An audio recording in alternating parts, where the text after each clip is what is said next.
Replenishment at sea, RAS, North Atlantic Treaty Organization Commonwealth of Nations, or underway replenishment, UNREP, U.S. Navy, is a method of transferring fuel, munitions, and stores from one ship to another while underway. First developed in the early 20th century, it was used extensively by the United States Navy as a logistics support technique in the Pacific theater of World War II, permitting U.S. carrier task forces to remain at sea indefinitely. Prior to underway replenishment, coaling stations were the only way to refuel ships far from home.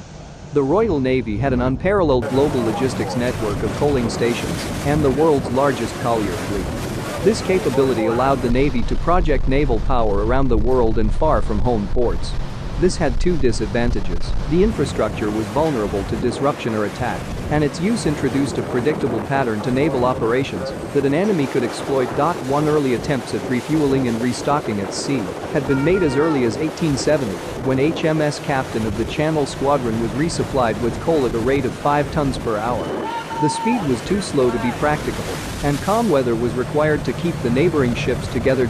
One Lieutenant Robert Lowry was the first to suggest the use of large-scale underway replenishment techniques in an 1883 paper to the think tank Royal United Services Institute. He argued that a successful system would provide a minimum rate of 20 tons per hour, while the ships maintain a speed of 5 knots.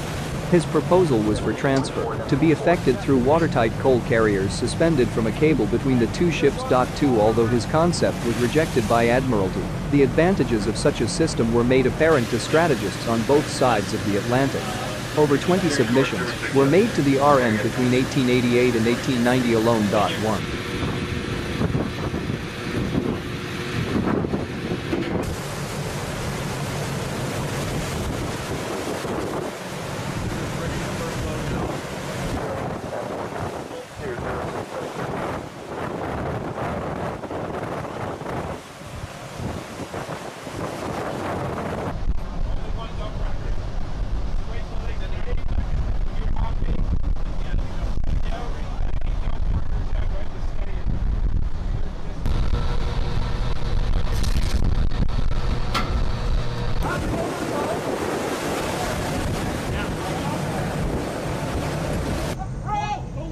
What?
Probe I.